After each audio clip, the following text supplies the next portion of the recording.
অনেক সময় আমরা কোনো টপিক ভালোভাবে পড়া সত্ত্বেও কিছুদিন পর্যন্ত তা মনে থাকে, পরে যদি রিভাইজ না করি তাহলে সেটা ভুলে যায়। আবার তোমাদের মধ্যে অনেকেই আছো যারা অনেক দিন পর্যন্ত পড়া মনে রাখতে পারো। তার মানে সকলের মনে রাখার ক্ষমতা কিন্তু সমান নয়। সেরকমই কিছু পদার্থ আছে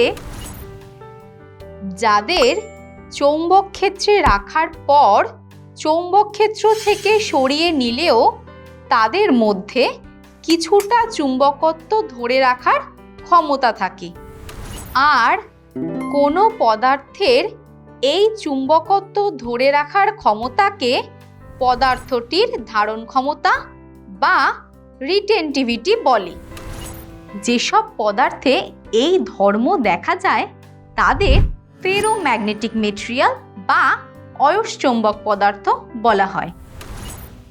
সাধারণভাবে যেসব পদার্থ চুম্বক দ্বারা প্রবলভাবে আকৃষ্ট হয় তাদেরকেই আমরা অয়স্চুম্বক পদার্থ বলে থাকি। এইসব পদার্থকে যদি কোনো বাহ্যিক চৌম্বক ক্ষেত্রে রাখা হয় সেক্ষেত্রে পদার্থের মধ্যে মোট চৌম্বক ক্ষেত্র বা চৌম্বক আবেশ কেবলমাত্র এক্সটার্নাল ম্যাগনেটিক ফিল্ড বা বাহ্যিক চৌম্বক ক্ষেত্রের উপর নির্ভর করে না। কারণ প্রযুক্ত চৌম্বক ক্ষেত্রের জন্য অয়স্চুম্বক পদার্থটিতে কিছুটা চুম্বকত্ব আবিষ্ট হয়, যা পদার্থটির ম্যাগনেটাইজেশন বা চুম্বকন মাত্রা নামে পরিচিত। এই চুম্বকন মাত্রা হল একক আয়তনে চৌম্বক ভ্রামকের পরিমাপ। এর অভিমুখ লব্ধি চৌম্বক ভ্রামকের অভিমুখে হয়। এই চুম্বকন মাত্রা বা ম্যাগনেটাইজেশন এবং এক্সটার্নাল ম্যাগনেটিক ফিল্ডের উপর পদার্থটির মোট চৌম্বক ক্ষেত্র বা চৌম্বক আবেশ নির্ভর করে। তাই এক্সটার্নাল ম্যাগনেটিক ফিল্ড এইচ এর জন্য পদার্থটির মধ্যে ম্যাগনেটাইজেশনের কিরূপ পরিবর্তন হচ্ছে তা আগে জানতে হবে। আর এই পরিবর্তন আজ আমরা গ্রাফের সাহায্যে বুঝব। এর জন্য প্রথমে একটি সলিনয়েডের মধ্যে একটি অচুম্বকিত অয়স্চুম্বক পদার্থ রাখা হলো। এখন সলিনয়েডের মধ্যে কোনো কারেন্ট ফ্লো না হওয়ায় কোনো চৌম্বক ক্ষেত্র সৃষ্টি হয় না। তাই বাহ্যিক চৌম্বক ক্ষেত্র প্রাবল্য 0। আর বাহ্যিক চৌম্বক ক্ষেত্র না থাকায় পদার্থটি চুম্বকিত হয় না, অর্থাৎ ডোমেনগুলির অভিমুখ বিভিন্ন হয়। ফলে লব্ধি চৌম্বক ভ্রামক 0। তাই ম্যাগনেটাইজেশন বা চুম্বকন মাত্রা 0। এখন তোমরা ভাবতে পারো ডোমেন কি? আসলে ডোমেন হলো অয়স্চুম্বক পদার্থের মধ্যে থাকা ক্ষুদ্র ক্ষুদ্র অঞ্চল। যেমন পশ্চিমবঙ্গের মধ্যে অনেকগুলি জেলা আছে সেরকম। এখন অয়স্চুম্বক পদার্থের মধ্যে থাকা ডোমেনগুলির মধ্যে থাকে কিছু ডাইপোল বা দ্বিমেরু। এক একটি ডোমেনে ডাইপোলগুলির অভিমুখই ডোমেনের অভিমুখ রিপ্রেজেন্ট করে। আর প্রতিটি ডোমেনের মধ্যে পৃথকভাবে সব ডাইপোলের অভিমুখ একই হয়। সেজন্য চুম্বকন মাত্রা বা ম্যাগনেটাইজেশন 0 হয়। দেখো গ্রাফের ও বিন্দুতে এম এবং এইচ এর মান 0। একে স্টার্টিং পয়েন্ট কনসিডার করলাম। এখন সলিনয়েডের মধ্যে দিয়ে কারেন্ট ফ্লো হতে শুরু করলে চৌম্বক ক্ষেত্রের সৃষ্টি হয়। এর ফলে ডোমেনগুলো ধীরে ধীরে এইচ এর অভিমুখে বিন্যস্ত হতে থাকে, অর্থাৎ পদার্থটি ম্যাগনেটাইজড হতে শুরু করে। পরে এইচ এর মান বাড়াতে থাকলে এম এর মানও বাড়তে থাকে। অবশেষে এইচ এর একটি নির্দিষ্ট মানে এম এর সর্বোচ্চ মান পাওয়া যায়, কারণ এইচ এর ওই নির্দিষ্ট মানে সব ডোমেনগুলি এইচ এর দিকে অ্যালাইন হয়। এখন এইচ এর মান আরও বৃদ্ধি করলেও কোনো ডোমেন অবশিষ্ট না থাকায় ম্যাগনেটাইজেশনের মান আর বৃদ্ধি পায় না। একে চৌম্বক সম্পৃক্তি বা ম্যাগনেটিক স্যাচুরেশন বলে। তাই গ্রাফে এ বিন্দুটিকে স্যাচুরেশন পয়েন্ট বা সম্পৃক্তি বিন্দু বলে, আর গ্রাফে যে বক্রটি পাচ্ছি তাকে চুম্বকন বক্র বা ম্যাগনেটাইজেশন কার্ভ বলা হয়। এরপর সলিনয়েডের মধ্যে কারেন্টের মান কমাতে থাকলে বাহ্যিক চৌম্বক প্রাবল্য এইচ এর মানও কমতে থাকে। সেজন্য কিছু ডোমেনের অভিমুখ চেঞ্জ হতে থাকে, ফলে এম এর মানও ধীরে ধীরে কমতে থাকে। এখন সলিনয়েডের মধ্যে কারেন্ট পাঠানো বন্ধ করে দিলে চৌম্বক ক্ষেত্র প্রাবল্য শূন্য হয়ে যায়। তখন দেখা যায় পদার্থটি কিছুটা চুম্বকত্ব ধরে রেখেছে, যা গ্রাফে এবি পাথ রিপ্রেজেন্ট করছে। এক্সটার্নাল ফিল্ড সরিয়ে নেওয়ার পর যে পরিমাণ চুম্বকত্ব পদার্থটির মধ্যে অবশিষ্ট থাকে তাকেই পদার্থটির ধারণ ক্ষমতা বলে। দেখো, গ্রাফে ওবির ভ্যালুই পদার্থটির ধারণ ক্ষমতার মান। এখন যদি সলিনয়েডের কারেন্টের অভিমুখ রিভার্স করি, তবে চৌম্বক প্রাবল্য এইচও অপোজিট ডিরেকশানে অ্যাপ্লাই হবে। এই রিভার্স কারেন্টের মান ধীরে ধীরে বৃদ্ধি করলে এইচ এর মানও বাড়তে থাকে, ফলে পদার্থটির মধ্যে কিছু ডোমেন বাহ্যিক চৌম্বক ক্ষেত্রের দিকে ফ্লিপ করতে থাকে এবং একসময় অবশিষ্ট চুম্বকত্ব পুরোপুরি জিরো হয়। সেক্ষেত্রে এম এর মানও জিরো হয়ে যায়। একে ডিম্যাগনেটাইজেশন বা বিচুম্বকন বলে। কোনো চুম্বককে অনেকভাবেই ডিম্যাগনেটাইজড করা যায়, যেমন হাতুড়ি দিয়ে আঘাত করে, হিট অ্যাপ্লাই করে এবং অপোজিট ডিরেকশনে ম্যাগনেটিক ফিল্ড অ্যাপ্লাই করে। গ্রাফে বিসি কার্ভ দ্বারা ডিম্যাগনেটাইজেশন প্রসেস দেখানো হয়েছে। দেখো, গ্রাফে ওসির থেকে পদার্থটির সহনশীলতা কতটা সেটা জানা যায়। এই সহনশীলতা বা কোয়েরসিভিটি বলতে কি বোঝায় সেটা এখন জেনে নিই।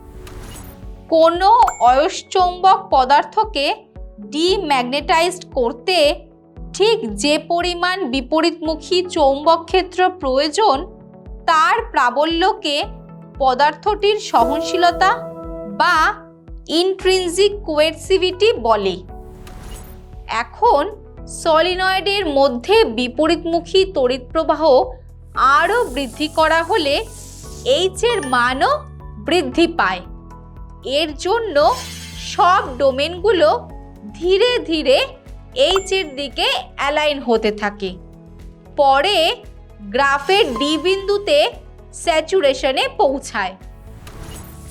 একইভাবে আগের মতো কারেন্টের মান শূন্য করা হলে এক্সটার্নাল ম্যাগনেটিক ফিল্ড থাকে না, কিন্তু অবশিষ্ট চুম্বকত্ব থেকে যায়, যা গ্রাফের ডিই কার্ভ রিপ্রেজেন্ট করছে।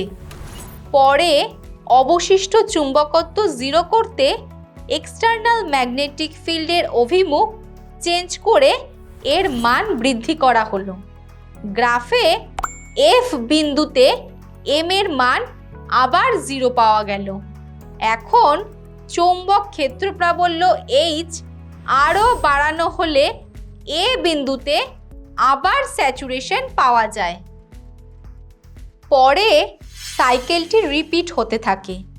গ্রাফ থেকে যে লুপটি আমরা পাচ্ছি তাকে এমএইচ লুপ বলে। আবার পদার্থটির মধ্যে মোট চৌম্বক আবেশ বি এবং বাহ্যিক চৌম্বক ক্ষেত্র প্রাবল্য H প্লট করলে প্রায় একই রকমের গ্রাফ পাওয়া যায়, কারণ B vector equal to mu into M vector plus H vector. একে বিএইচ লুপ বলে। এই লুপগুলিতে দেখো, যখন H ইকুয়াল টু 0 হচ্ছে তখন বি এবং এম এর মান পাওয়া যাচ্ছে। আবার H এর একটি ভ্যালুর জন্য বি এবং এম এর একের বেশি মান পাচ্ছি, কারণ বি এবং H এর মান পদার্থটির আগের হিস্ট্রির ওপর নির্ভর করে। অর্থাৎ বলা যায় পদার্থটির মধ্যে চৌম্বক আবেশ ও চুম্বকন মাত্রা বাহ্যিক চৌম্বক প্রাবল্য H এর থেকে কিছুটা পিছিয়ে আছে। তাই এই বিএইচ বা এমএইচ লুপকে হিস্টেরেসিস লুপ বলা হয়, কারণ হিস্টেরেসিসের আক্ষরিক অর্থ পিছিয়ে থাকা। এখন দেখো, বিএইচ ও এমএইচ কার্ভের ক্ষেত্রে H এর নির্দিষ্ট মানে বি এবং এম এর মান 0 হচ্ছে। এমএইচ লুপের এই মানকে আমরা ইন্ট্রিনসিক কোয়েরসিভিটি বা পদার্থটির সহনশীলতা বলেছি, কিন্তু বিএইচ লুপে এই মানকে নর্মাল কোয়েরসিভিটি বলে। তবে এটা পদার্থের নিজস্ব ধর্ম নয়। অয়স্চুম্বক পদার্থের এই হিস্টেরেসিস লুপ থেকেই বোঝা যায় পদার্থটি স্থায়ী চুম্বক না তড়িৎ চুম্বক হিসাবে ব্যবহার করা যাবে।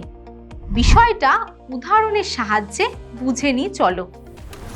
এর জন্য একটি কাঁচা লোহার দণ্ড এবং একটি ইস্পাত দণ্ডকে সলিনয়েডের মধ্যে রেখে ম্যাগনেটাইজড করার পর সেখান থেকে সরিয়ে নিলাম।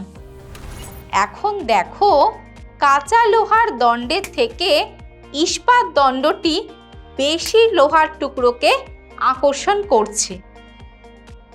অর্থাৎ বলা যায় ইস্পাতের ধারণ ক্ষমতা বেশি, যা হিস্টেরেসিস লুপ থেকেও বোঝা যাচ্ছে।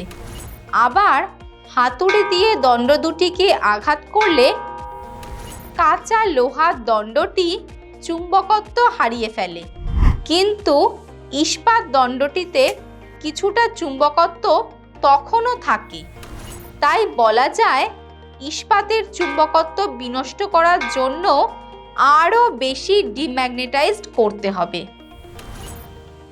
অর্থাৎ ইস্পাতের সহ্য করার ক্ষমতা বা সহনশীলতা কাঁচা লোহার থেকে বেশি হয়, যা গ্রাফ থেকেও বোঝা যায়।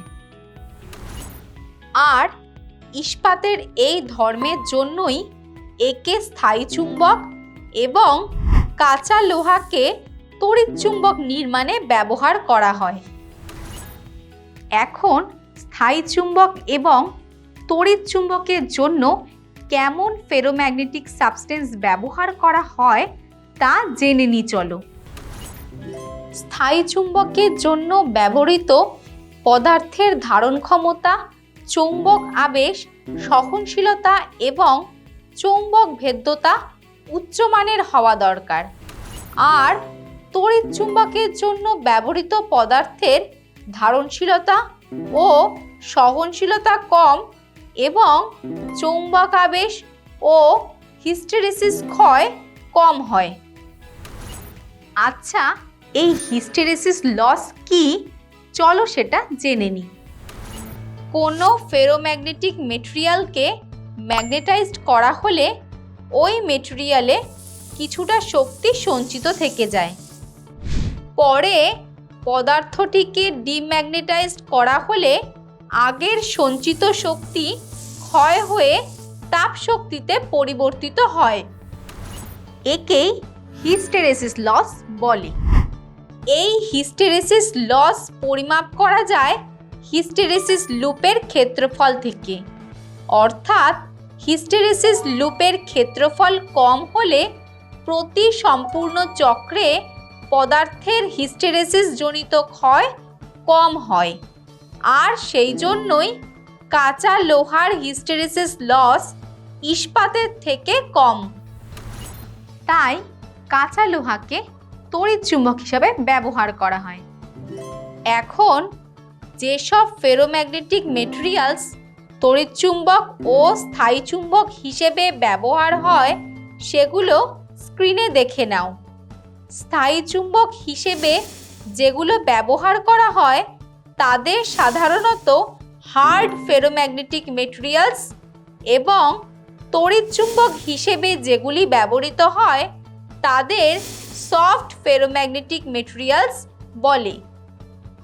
এই সফট ফেরোম্যাগনেটিক মেটেরিয়ালসের উচ্চ পারমিয়েবিলিটি ও কম হিস্টেরেসিস লস হওয়ায় এদের ট্রান্সফর্মার বা ডায়নামোর কোর হিসেবে ব্যবহার করা হয়।